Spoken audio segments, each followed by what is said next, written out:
కాకినాడ దగ్గర క్రాస్ అవుతుందంటే అందరం కాకినాడ దగ్గరనే వాచ్ చేస్తాం. ఈసారి కాకినాడ దగ్గర క్రాస్ అయినా రెయిన్ ఎక్కడెక్కడ పడుతుంది, ఎట్లా ట్రావెల్ అవుతుంది, క్లౌడ్స్ ఏ విధంగా వస్తాయి, అవన్నీ అనలైజ్ చేసుకొని హైయెస్ట్ రెయిన్ఫాల్ కావల్లో పడింది. కావల్లో ఫ్లడ్ మేనేజ్మెంట్ స్టార్ట్ చేశాం.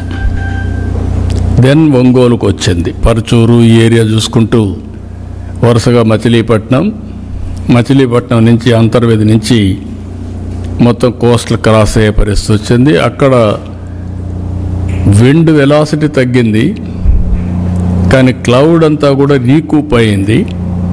దీనివల్ల హెవీ క్లౌడ్స్ ఫార్మ్ చేసుకుంటూ ఇక్కడ క్రాస్ అయింది. ఇక్కడ పెద్దగా అంటే క్రాస్ అయింది, రెయిన్ తక్కువ ఉంది, విండ్ ఉంది.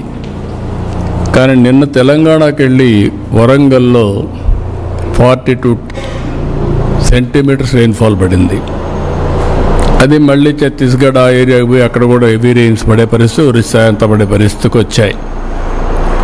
దీనివల్ల మనకు చాలా వరకు ప్రివెంట్ చేయగలిగాం. రెండో పక్కన మీరు చూస్తే ఇక్కడుండే దీంట్లో డ్రోన్ కార్పొరేషన్ ద్వారా డ్రోన్స్ పంపించాం.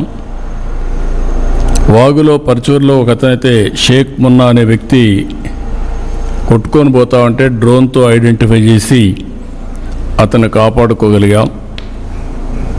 ఒక ప్రార్థనా మందిరం చుట్టూరు వరద నీళ్ళు వస్తే ఐడెంటిఫై చేసి ఒక 15 మందిని మనం కాపాడగలిగాం.